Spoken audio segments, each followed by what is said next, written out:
శిరస్సు తిరునామాలు, స్వామి నేత్రాలు, స్వామివారి నోరు వక్షస్థలం. ఇక్కడ నుంచి శరీరం అంతా కూడా మెత్తగానే ఉంటుంది.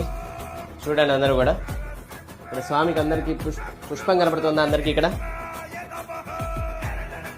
లోపలికి వెళ్తాం చూసారా? ఇలా శరీరం అంతా కూడా నఖాశిఖా పర్యంతం ఇలానే మెత్తగా మృదువుగా సున్నితంగా ఉంటుంది. ఇలా ఈ యొక్క దర్శనం శనివారం ఆదివారం ఉదయం 10 గంటల నుంచి 12:30 వరకు ఉంటుంది. ఆ సమయంలో వస్త్రాలు గాని పూల అలంకరణ గాని ఏది ఉండదు, నిజరూప దర్శనం ఉంటుంది. ఆ సమయంలో స్వామిని ముట్టుకొని చూపిస్తారు. మిగతా సమయంలో ఎప్పుడు ముట్టుకోకూడదు.